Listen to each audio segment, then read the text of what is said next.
I didn't say I bought a house. I said I was looking. It was a Sunday dinner, one of those you better show up kinds, not because anyone misses me, but because missing it gives them something new to hold against me. My sister Lauren was already talking over everyone unloading about preschool tuition mold in the kitchen, her latest migraine. Mom kept nodding like each complaint was a medical emergency. Dad was half asleep behind the mashed potatoes. I said it between bites. No announcement. No big moment. I've been thinking about buying a place. Just outside the city, that was all. But the air shifted. Forks paused. Lauren's glass clinked too hard against her plate. Even the kids looked up mid-argument about who stole whose crayon. Mom turned slowly. Buying, just browsing, I said, brushing it off. A cottage, maybe. 2 bedrooms, a bit of garden. Nothing major. Lauren blinked, once, twice, then smiled. 2 bedrooms. She said it like I'd told her I planned to live in a submarine. Dad finally looked up. You sure now's the time? What's wrong with your apartment? I kept my voice steady. Nothing. I just want something of my own. Mom laughed softly, the kind that carries no humor.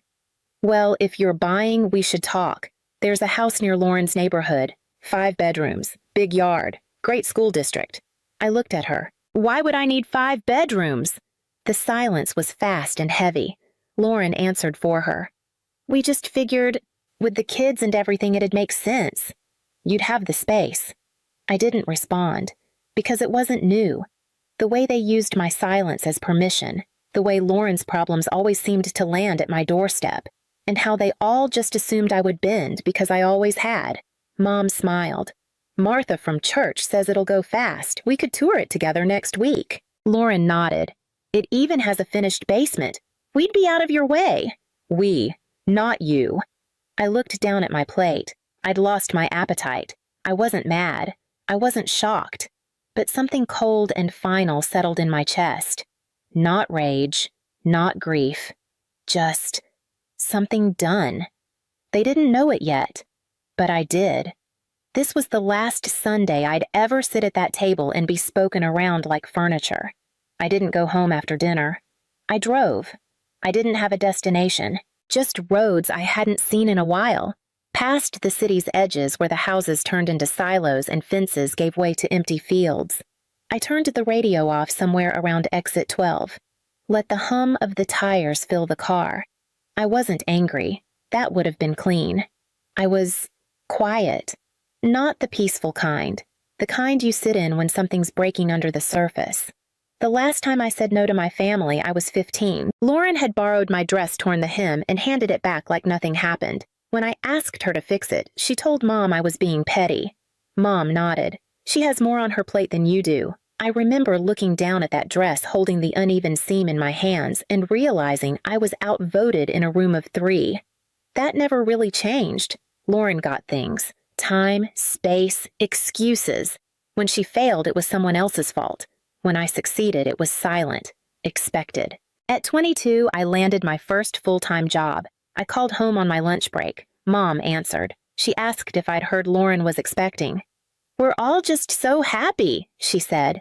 I said I got the job. She said, that's great, sweetie. Gotta go, dinner's burning. At 28, I made my final student loan payment. I didn't tell anyone. It didn't seem worth the echo. Last year, when Lauren's water heater burst, they called me.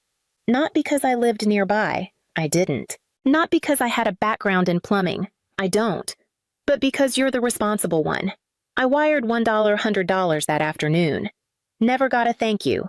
Just a text 3 days later. Can you talk to the bank for me? They're being difficult. Being difficult. Not denying the mortgage. Not refusing the 3rd extension. Just inconvenient. That was the word they used when I said I was too busy to come over on Easter. Don't be difficult, Mara. You know how much this family means to your sister. And now, apparently, I was buying her a house. I pulled over near a gas station that had long since closed. The windows were boarded up, but the ice machine out front was still there, sun-bleached and cracked. I sat in my car watching the breeze knock over an old shopping cart. 2 bedrooms. A garden. Somewhere quiet.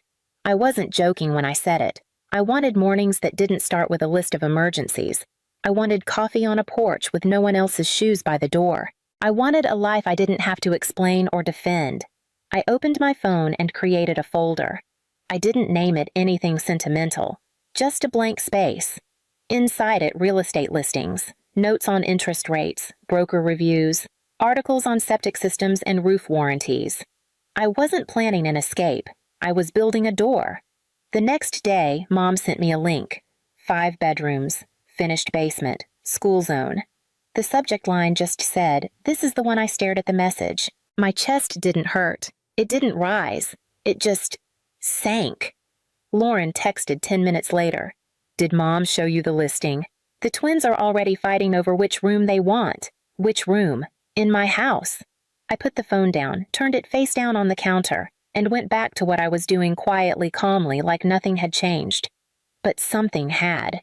I didn't respond to Lauren's text, not right away, not the next day either. It just sat there unread, but not unseen, like a shoe left in the hallway you keep stepping over, knowing exactly who left it and why they expect you to pick it up.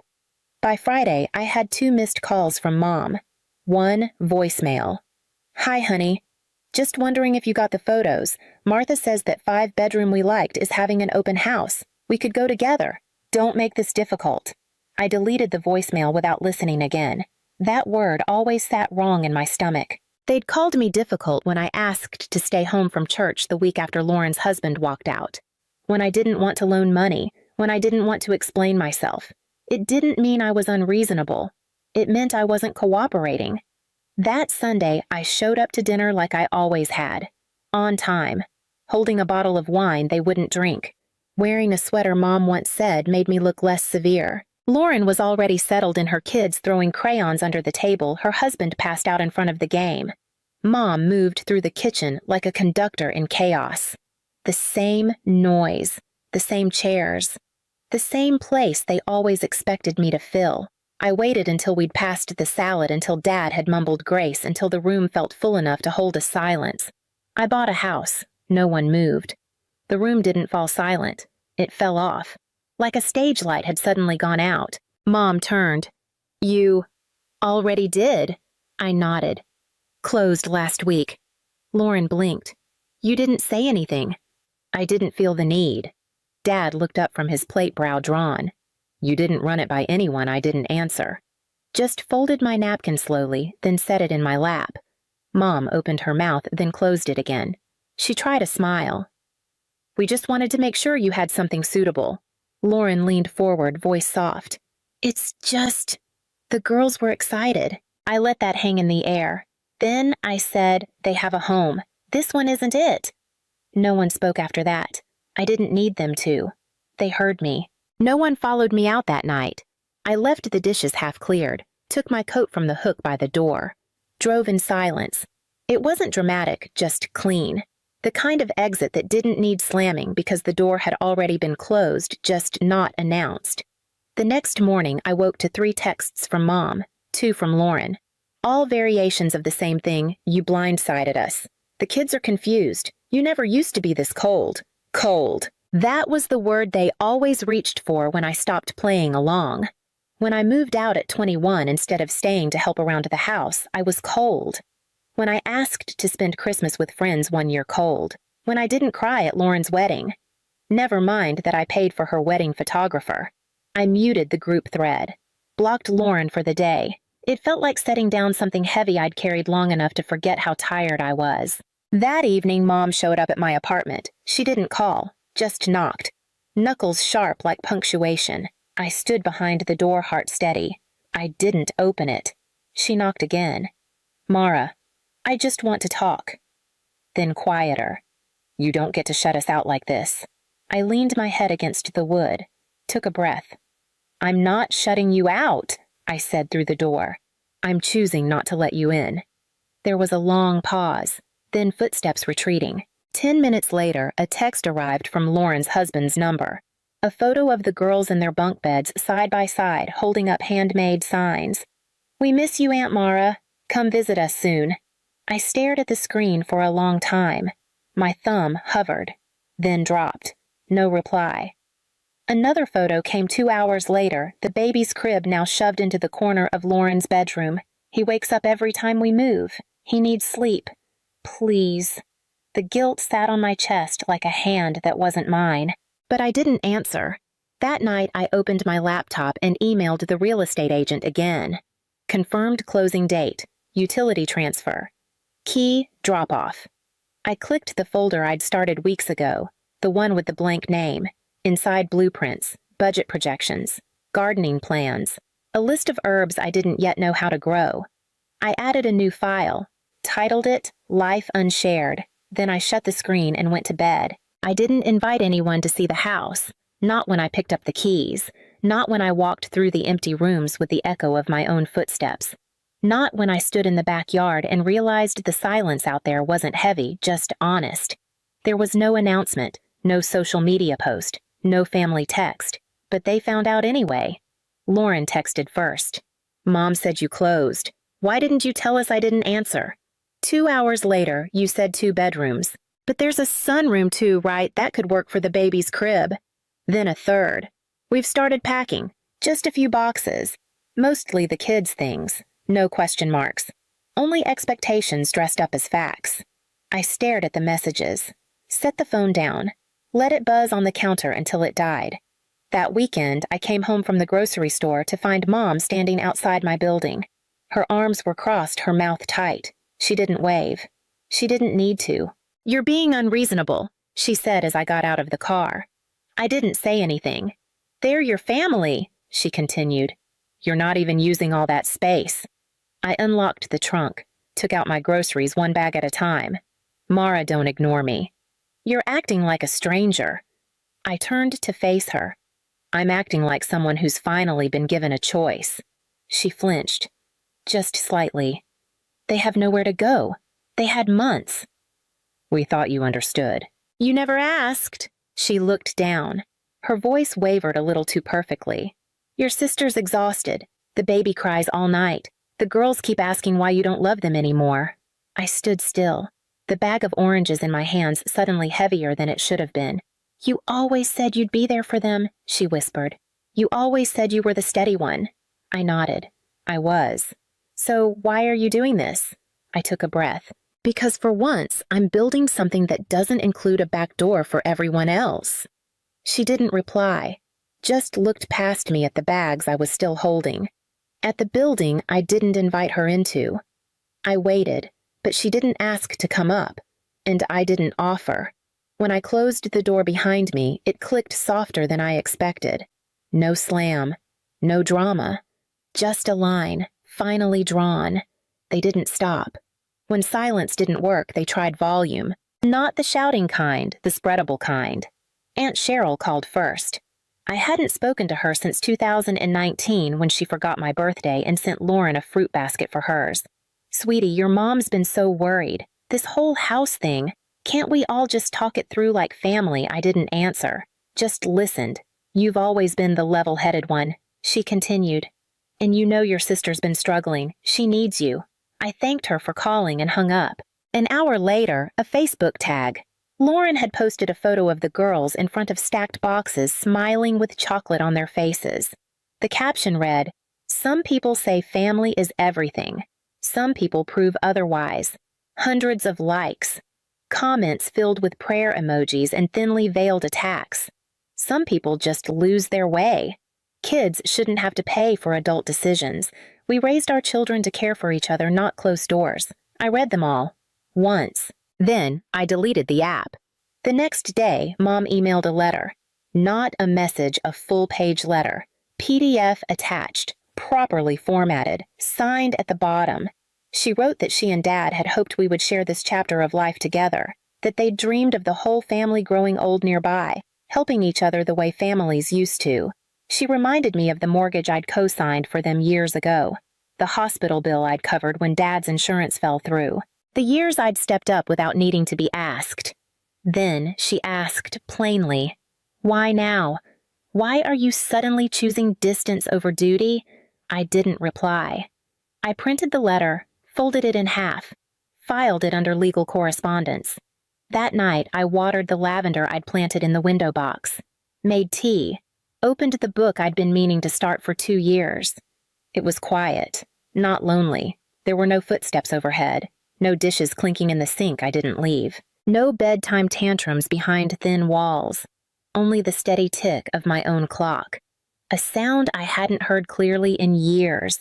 I didn't owe anyone an explanation, and if they kept trying to rewrite the story that was fine, I was finally the one holding the pen. I changed my number the following Monday. No announcement, no group text, just a quiet 15 minutes at the carrier store and a new SIM card in my phone. I gave the number to my boss, my assistant, and 2 friends. No one else. I updated nothing online, left no forwarding address. When the lease on my apartment ended, I moved everything in one trip using a moving service they'd never heard of, the kind that didn't leave branded boxes behind. The cottage was smaller than my old place, older too. The floors creaked in winter. The pipes moaned when I ran hot water too long. But it was mine. Every squeak belonged to me. I painted the walls myself, built the bookshelves I used to say I never had time for. I started a garden in the back, just herbs at first. Basil, rosemary, mint. Something simple, something slow. No one knew where I was. For the first time in years, I woke without checking my phone. There were no demands, no guilt, no photos of bunk beds or forwarded listings, no weaponized silence, just the sound of birds outside the kitchen window. Sometimes I sat on the porch with my tea and read nothing, thought nothing, let the day rise and fall without rushing to meet it. This wasn't escape. I wasn't hiding. I was claiming space that had always been mine. They had taken so much without asking. So I stopped answering. And then finally, they stopped asking. The email came late on a Thursday night. Subject line, "Can we talk?" It was from Mom's address, but I could hear Dad's voice in the way it was written, tight, formal, carefully weighed like a statement prepared for court.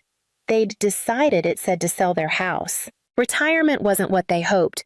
The market was down. The plan had always been for Lauren's family to take over the home, but now, with everything uncertain, they were looking for options.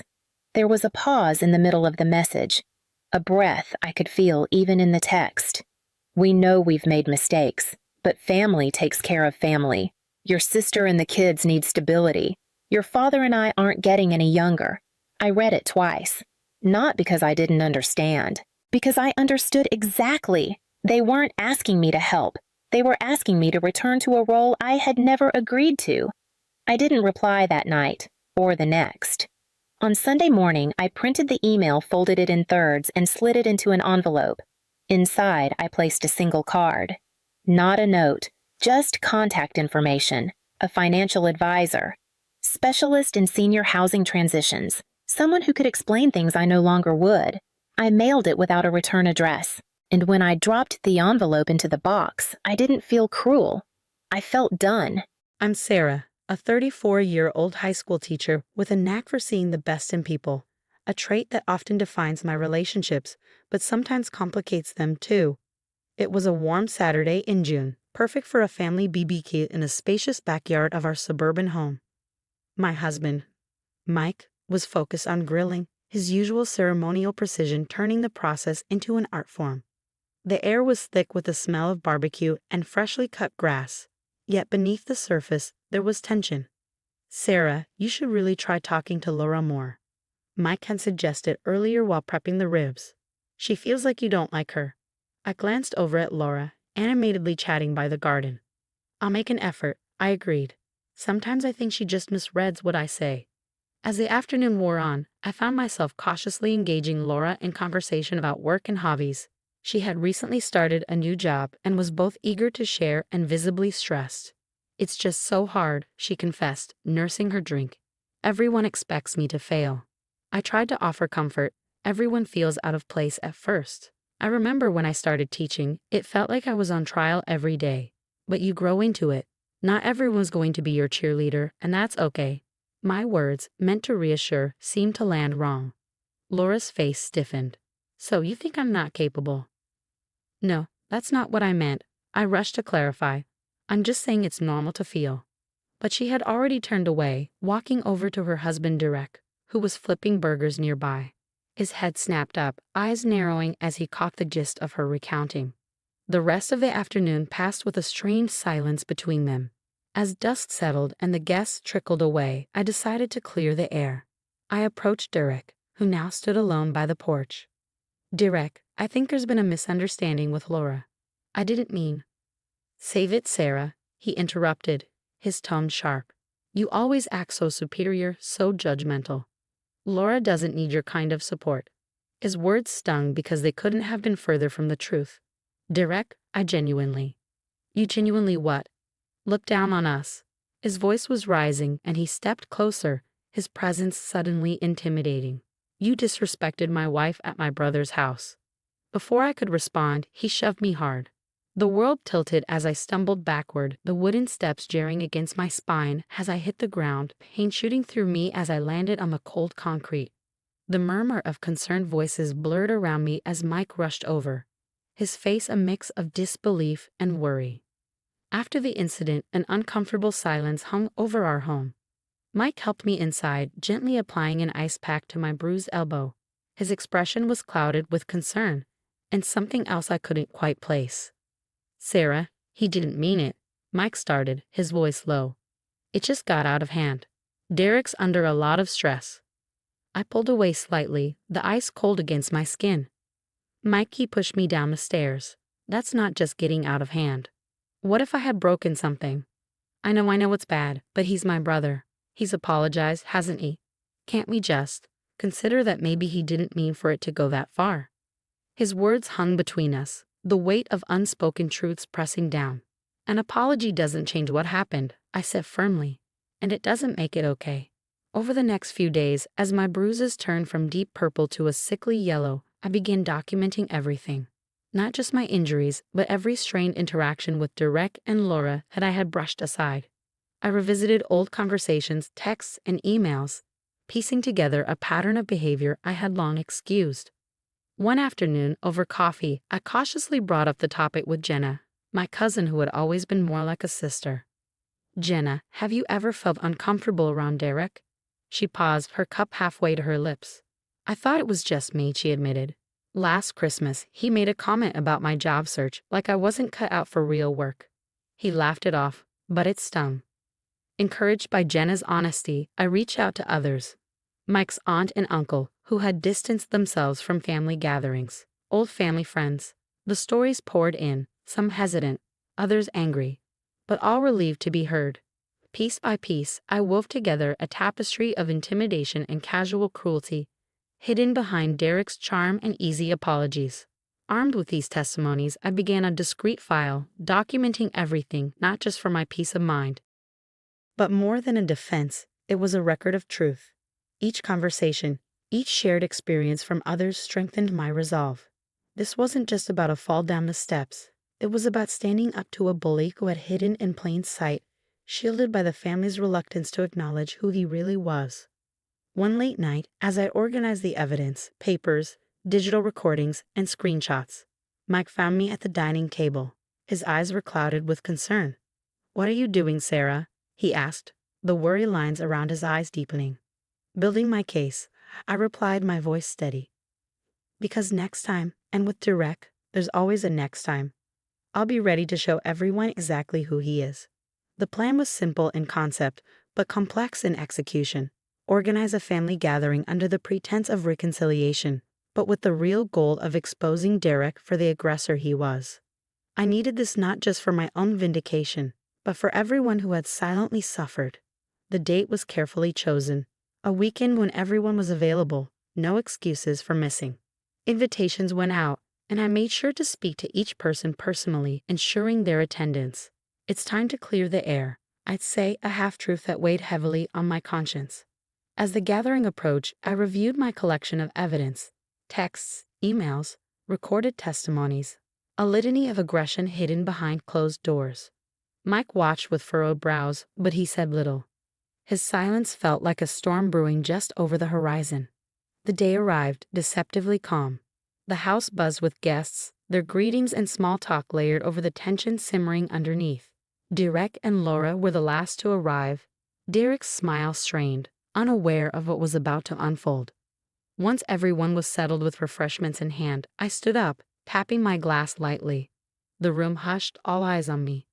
"I want to thank everyone for coming today," I began, my voice steady.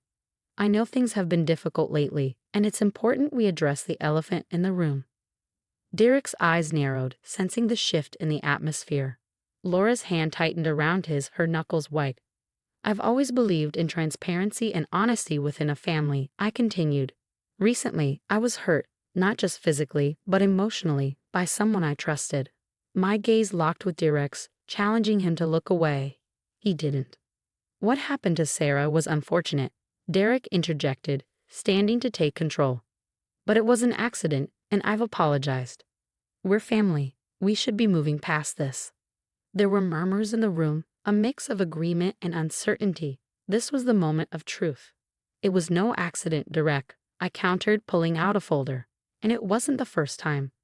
I turned to the projector behind me, clicking through the emails, texts, and recordings I had collected.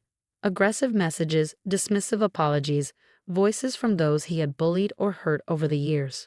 One after another, the evidence piled up. The room grew eerily quiet as the voices from the recordings played on. Each testimony, each piece of evidence painted a picture of a man far removed from the charming brother-in-law he pretended to be. As the weight of the evidence mounted, so did the discomfort in the room. Family members glanced at Derek, then quickly looked away, unable to meet his gaze. His usual defenses faltered, slow and ineffectual. "This isn't what it looks like," Derek stammered, his confidence crumbling like a punctured balloon. "It's exactly what it looks like," I said softly, the room heavy with the weight of truth. Abuse hidden behind apologies and dismissals could no longer be ignored. The fallout was immediate. Conversations broke out across the room, not whispered, but open, raw dialogues about experiences and grievances long buried. Derek, once the life of every family gathering, found himself isolated, the social fabric he'd carefully woven unraveling around him. As people began to leave, some cast sympathetic glances my way, while others avoided Derek entirely. By the end of the evening, it was clear the family dynamic had shifted irrevocably. Derek's carefully built image was nothing more than a house of cards blown away in the wind. When the last guest left and the door clicked shut, Mike put his arm around me. His earlier reservations had melted away in the face of the undeniable truth. "I didn't realize how bad it was. I'm sorry." "It's not just about us," I replied, leaning into his embrace. "It's about setting things right. No one should feel unsafe in their own family." In the quiet that followed, I felt a sense of closure. A battle fought and won, not just for myself. Derek's downfall wasn't something to celebrate, but a necessary step toward healing a fractured family. In the weeks following that pivotal family meeting, the repercussions of his actions began to surface. While I chose not to press legal charges for the incident at the BBQ, others who had endured his bullying and aggression were less forgiving.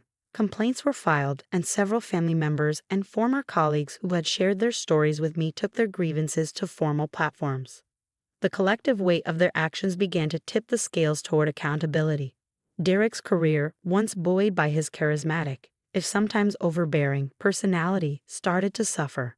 Word of his behavior seeped into his professional circles, affecting his consultancy business. Clients withdrew, not wanting to be associated with someone embroiled in public accusations of misconduct. Socially, invitations dwindled, and whispers at gatherings could no longer drown out the truth of his actions. As for me, the aftermath brought an unexpected sense of uplift. Support from family and friends, once hesitant to confront Derek, now flowed freely. Jenna and others thanked me for taking a stand, for giving them a voice when theirs had been silenced for so long.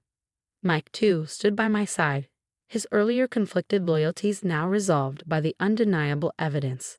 Our relationship, tested by the strains of confronting his brother, emerged stronger, fortified by honesty and mutual respect. Empowered by the collective support, my sense of self-worth and confidence soared. No longer did I question my instincts about Derek or wonder if I'd been too harsh. Taking action had brought a clarity that was liberating. With Derek and Laura, boundaries were firmly established. They remained part of the family as they had to be, but our interactions were cordial and distant. Mike and I agreed that while forgiveness was possible, forgetting was not. Our priority now was the safety and well-being of our family. Our home became a sanctuary again, no longer a battleground of hidden resentments or veiled threats. The peace that settled wasn't just the absence of conflict, but the presence of a newfound respect among all who entered. Mike and I found joy in the simple moments, quiet evenings together, the warmth of a supportive community, and the silent acknowledgement of our shared strength. Reflecting on this journey from betrayal to empowerment, the lesson became clear. Standing up for oneself and for others isn't just about confronting conflict, it's about fostering healing. Derek's future was now his to mend or further damage, but our path was clear, full of hope and promise. As we close this chapter of our lives, I looked forward to a future where integrity and courage would define our family's legacy. And for anyone listening, remember, it's not just about weathering the storm, but learning to dance in the rain. Hi, I'm Sylvia. Looking back at my early years, I remember a childhood filled with love and laughter, thanks to my amazing parents. We weren't wealthy, and we didn't live in a fancy neighborhood, but we had each other, and that was more than enough. My sister Rachel and I were inseparable, always getting into mischief together. Our parents just laughed it off, saying kids needed to explore the world around them. But everything changed when I was 8. One rainy night, my parents were driving home from work when a truck skidded on the slick road and crashed into their car.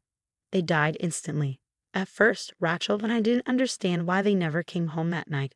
It was our Aunt Melissa who broke the news to us. I remember her exact words.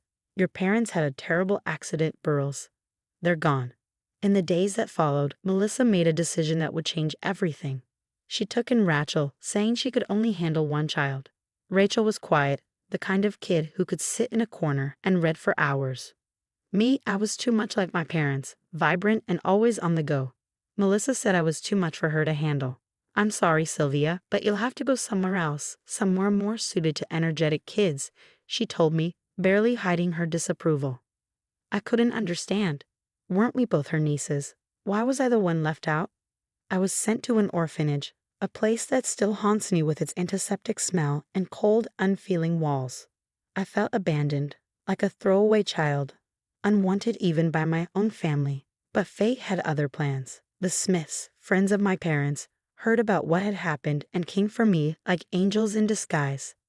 They didn't see the troublesome child. They saw a girl who had just lost everything. "Why wouldn't we want you, Sylvia?" Mrs. Smith said gently as they signed the adoption papers. "You're going to be our daughter now, and we're going to make sure you have everything you need." Moving to a new city with the Smiths felt like stepping into a different world. They loved me as their own, never once making me feel like an outsider. They supported me through school, cheered me on at soccer games, and were there for every high and low. As I adjusted to my new life, I couldn't help but wonder about Rachel. How was she doing? Was Melissa kind to her? Did she miss me like I missed her? Life moved on, and I grew up in a home filled with love and acceptance, slowly healing from the wounds of my past. That's how my journey began, in a loving home that chose me when my own family turned me away. "Hey Sylvia, you're awfully quiet today. What's on your mind?" Mrs. Smith asked, looking concerned as she handed me a cup of coffee across the breakfast table. "It's nothing really," I said, my voice trailing off. I had found a box of old letters in the attic, letters that weren't meant for me but had told me so much. "Sylvia, whatever it is, you can tell us." "We're here for you," Mr. Smith chimed in, his expression soft and inviting. Taking a deep breath, I decided it was time to share.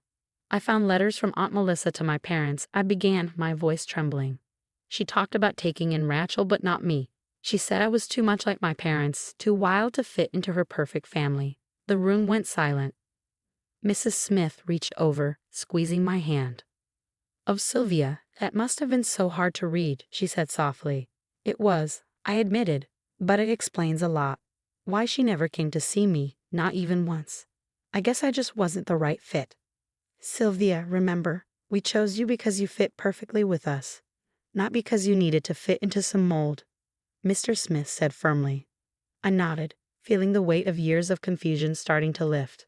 "I know, and I'm grateful every day, but it still hurts, to be rejected because of who I am." "We understand, sweetheart, but remember, you're not that little girl anymore. You're a strong young woman who has overcome so much," Mrs. Smith said, smiling warmly. Encouraged, I continued, "You're right, and I'm going to use this. I'm going to write my thesis on family dynamics and acceptance. Maybe I can help others understand and deal with similar situations." That sounds like a wonderful idea. We're so proud of you, Mr. Smith said, his voice filled with pride. The rest of my college years flew by as I immersed myself in studies and part-time work, fueled by a desire to prove that being too much could actually mean having a lot to offer. My thesis on family acceptance was well received, opening doors to graduate studies and a promising career in social work. Each success felt like a silent nod to Melissa, showing that her rejection didn't define me but propelled me forward. My relationship with my adoptive parents grew stronger, and I found solace in knowing I was loved unconditionally. As my career took off, I often reflected on those difficult revelations and used them to drive my passion for helping others. Each family I helped reconcile felt like healing a little part of myself that had been broken. Through it all, I kept moving forward, determined to live a life full of love and acceptance, proving that sometimes being too much is just enough. One crisp afternoon, as I was settling into my office, my phone rang. It was an unfamiliar number. "Hello, Sylvia speaking. This is Nurse Thompson from Greenwood Care Facility. I'm calling about your aunt, Melissa. She's been diagnosed with Alzheimer's, and her condition has deteriorated." Hearing Melissa's name after so long jolted me. "I'm sorry to hear that, but there must be some mistake. Melissa and I haven't been in contact for years." "I understand, Sylvia, but before her memory faded, she insisted we reach out to you if things worsened. Her family, they haven't visited in months." I paused, the weight of her words sinking in. "I see. What exactly are you asking of me?" "Just a visit, perhaps. It might comfort her, even in her current state." I mulled it over, feeling an old wound reopen. Later at home, I turned to Jared, my fiancé. We sat on our porch, watching the sunset. "Melissa's in a nursing home with Alzheimer's. They want me to visit her," I explained, unsure of my feelings. "Sylvia, you don't owe her anything. Remember, she made her choices," Jared said, his voice steady. "I know, but it's complicated. Part of me feels like I should do something." "Whatever you decide, I'm with you. Just think about what's best for you." The next day, I sought advice from Mr. and Mrs. Smith. "Sylvia, it's okay to protect yourself," Mrs. Smith said gently. "You have your own life and your own family now." "Melissa made her bed," Mr. Smith added. "It's not your responsibility to fix it." Their words resonated with me, but I still needed more clarity. I decided to call Rachel, hoping to understand her absence from Melissa's life. "Sylvia, I stayed away on purpose," Rachel confessed. "Living with her, even as a favored child, was suffocating. When I left, I decided it was for good." "Did you know about her condition?" I asked. "I did, but I chose peace, Sylvia. It wasn't easy, but it was necessary for my sanity." Rachel's admission hit me hard. We had both found our escape, our way to breathe away from Melissa's controlling shadow. After reflecting on my conversations, I made my decision. I called Nurse Thompson back.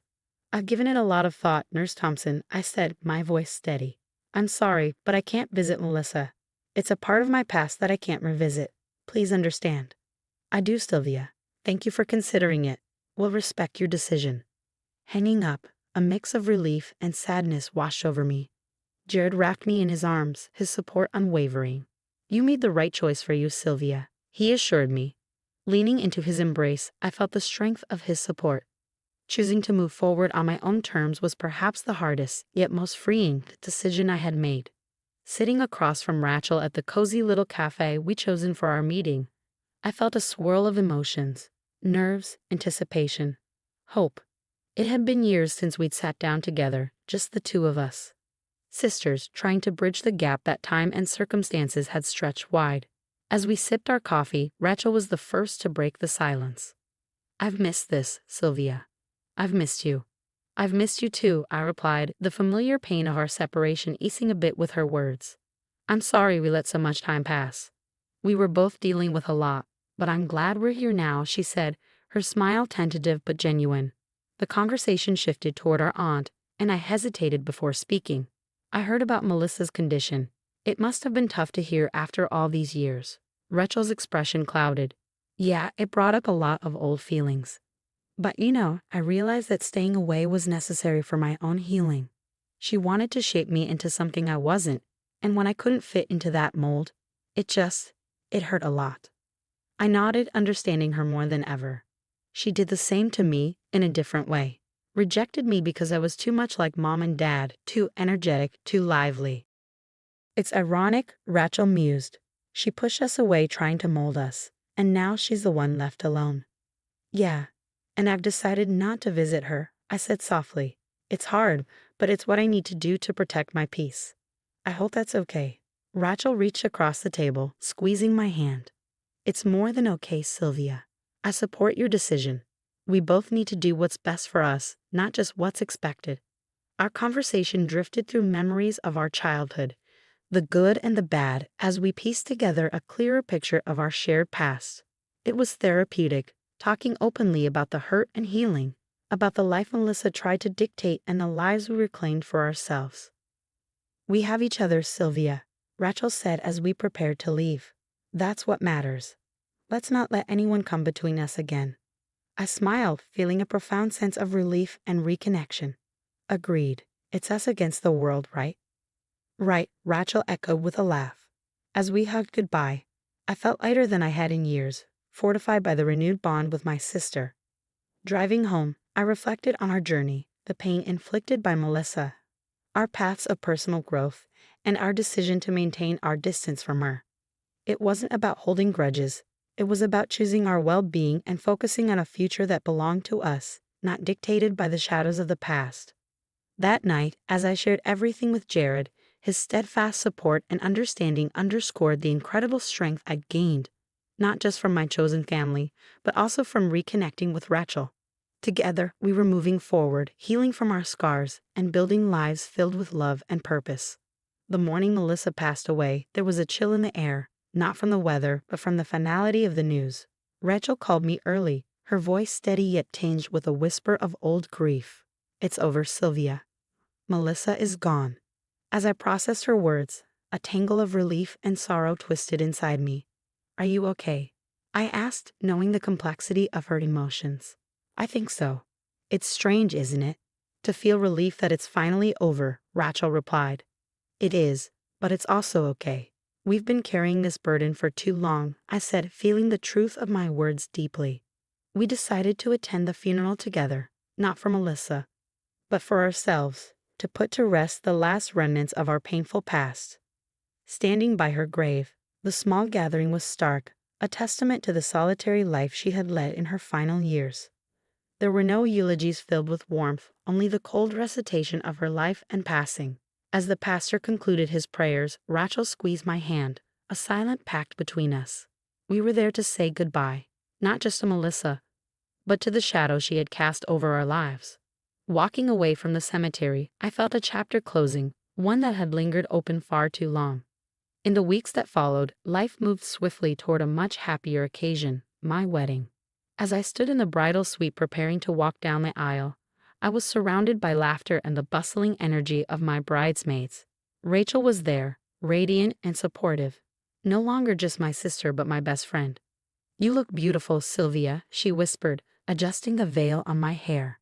Thanks to you. I couldn't have gotten here without your support, I replied, our eyes meeting in the mirror, a shared history reflecting back at us. The ceremony was everything I had dreamed of and more. Jared stood at the altar, his eyes brimming with emotion as I walked toward him. The church was filled with our friends and family, every face a reminder of the love and support that had guided me here.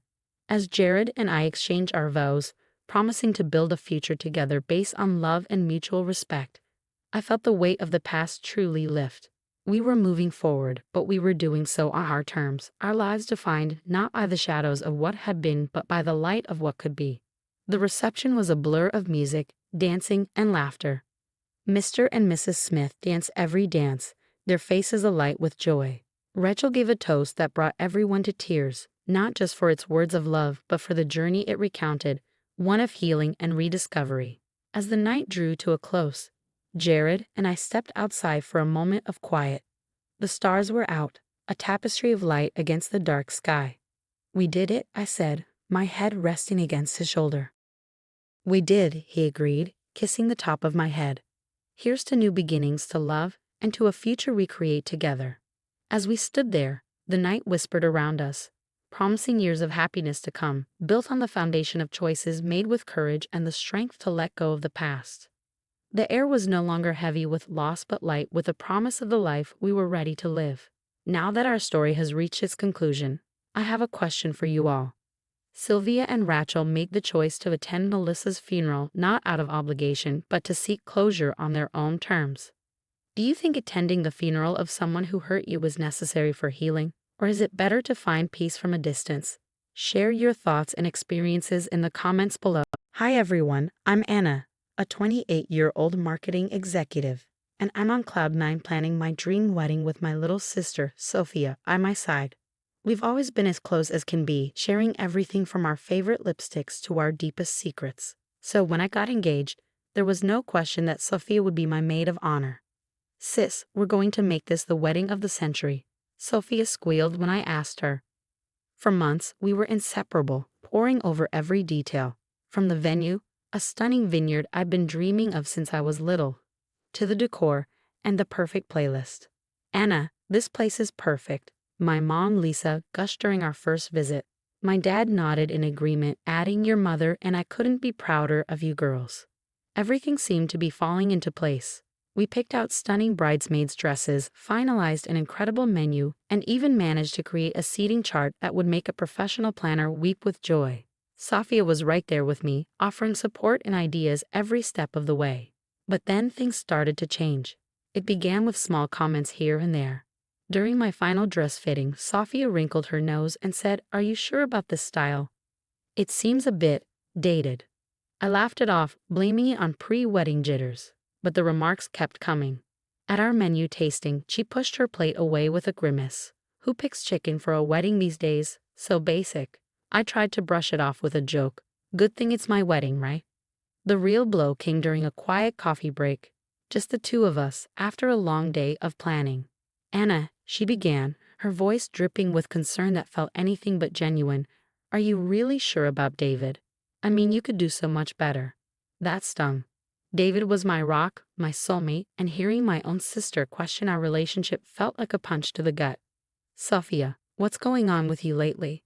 I asked, trying to keep my cool.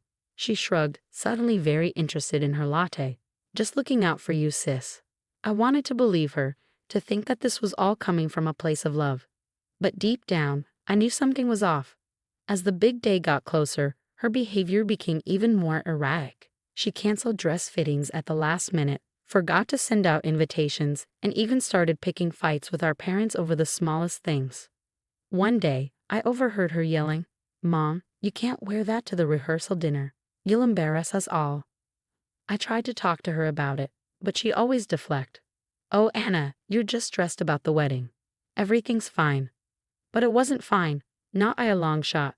Little did I know, Sophia was about to drop a bombshell that would turn my perfect wedding plans into a complete disaster. If only I'd seen the signs earlier, I might have been better prepared. It all came to a head during our final walkthrough at the vineyard. David, Emma, and I were admiring the reception setup when Sophia burst through the door, her face streaked with mascara. "Anna, you need to give me this venue right now," she screamed, her voice echoing through the empty hall. I froze, completely stunned. "What are you talking about? My news is way more important than your stupid wedding." She spat, glaring at David. "I'm pregnant, and I need to announce it before I start showing. This venue is perfect for my engagement party." Emma, always the peacemaker, stepped forward. "Sophia, honey, let's talk about this calmly." "Shut up, Emma. This isn't about you." Sophia snapped, turning to Mr. Johnson, the vineyard owner. "I'll pay double. No, triple what they're paying if you kick them out right now." Mr. Johnson's eyes widened, but he stood firm. "Miss, I'm afraid that's not possible. We have a contract." "Screw your contract," Sophia yelled, then turned back to me. "Anna, if you don't give me this venue, I swear I'll tell everyone about that time in college when you—" "That's enough," David interrupted, his face red with anger. "Sophia, you need to leave. Now." Sophia laughed bitterly. "Oh, look who's playing the hero. You think you're so perfect for my sister. I got news for you, buddy, Anna's bean." "Stop it, Sophia. Just stop," I shouted, my voice shaking. "What's wrong with you?" "What's wrong with me? What's wrong with you?" She screamed back. "You've always had everything handed to you on a silver platter. It's my turn now." I tried to reason with her. Sophia, we've spent months planning this. We've invested so much time and money. Can we talk about this after the wedding? No, it has to be now, she insisted, grabbing my arm. You owe me this, Anna, after everything I've done for you. David stepped between us. Let go of her, Sophia. You're not thinking straight. Don't touch me, you loser, she shrieked, pushing him away. Anna, if you don't give me this venue right now, I'll make sure everyone knows what a fraud you really are. That's when I lost it. What fraud? What are you talking about? Oh please, Sophia sneered. Little Miss Perfect with her perfect job and perfect fiancé. If they only knew the real you. My heart was pounding. Sophia, you're not making any sense. Please, let's just talk about this calmly. But there was no reasoning with her. In a flash, she slapped me, the sound echoing through the hall. Gasps filled the air as Emma rushed to my side, and David held Sophia back. That's it, Mr. Johnson said firmly. Miss, I'm going to have to ask you to leave the premises. Sophia struggled against David's grip. You can't do this to me, I'm family. Family doesn't act like this, I whispered, my cheeks still stinging as security escorted her out. Her screams faded into the distance, leaving me standing there, shell-shocked and struggling to process what had just happened. Mr. Johnson approached, his face full of concern. Miss Anna, I assure you, your wedding will proceed as planned. We don't tolerate this kind of behavior here. I nodded numbly, grateful for his support but devastated by my sister's betrayal. As David wrapped his arms around me, I couldn't help but wonder how we'd gone from sharing secrets to this nightmare in the blink of an eye. The next morning, I woke up with a mix of excitement and dread. After Sophia's meltdown, I was on edge, but determined to have my perfect day, come hell or high water. Emma, you're my maid of honor now, I said, hugging my best friend tightly. I've got your back, girl. No crazy sisters allowed, Emma replied, squeezing my hand. I gave strict instructions to the security team. If Sophia showed up, she was not to be let in, no exceptions. As guests began to arrive, I overheard my parents arguing in hushed tones. Tom, we can't just pretend nothing happened, my mom whispered. I know, Lisa, but it's Anna's day. We need to focus on her, my dad replied with a sigh. I took a deep breath and stepped out, ready to walk down the aisle. The moment I saw David, all my worries melted away. His smile could light up the darkest room. Just as we were about to exchange vows, a commotion erupted at the back of the venue. I object. Sophia's shrill voice cut through the air like a knife. I turned, my heart sinking. There she was, stumbling down the aisle in a tattered white dress that looked like it had been through a war. This wedding is a sham, she slurred, clearly drunk. Security rushed toward her, but Sophia was faster. She grabbed a tablecloth, sending champagne flutes crashing to the ground. Sophia, please, Mom cried out. Don't do this. But Sophia was on a rampage. She lunged at the wedding cake, toppling it over in a spray of frosting and tears. You think you're so perfect, Anna, she screamed. Well, guess what? I lied. I'm not pregnant. I'm not even engaged. The crowd gasped. I spotted Mark, Sophia's boyfriend, his face a mask of shock and anger. What did you just say? He demanded, pushing through the crowd. Sophia laughed hysterically. Oh, Marky Mark, did you really think I'd marry you?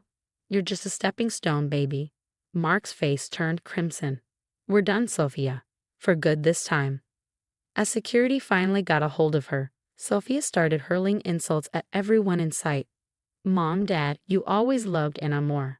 And you, Emma, you backstabbing witch. She even turned on our childhood friends. Jenny, remember when you kissed Tommy in 8th grade? Well, guess what? He told me it was like kissing a fish. As they dragged her away, Sophia locked eyes with me. I hope you're happy, Anna. You've ruined everything. The venue fell silent. I could feel hundreds of eyes on me, waiting to see what I'd do next. David squeezed my hand, his touch grounding me. I turned to her efficient, my voice steady. Shall we continue? A murmur of approval rippled through the crowd as we resumed our vows. I could see the mix of emotions on everyone's faces, shock, sympathy, and admiration. I, Anna, take you, David, to be my lawfully wedded husband, I said, my voice growing stronger with each word.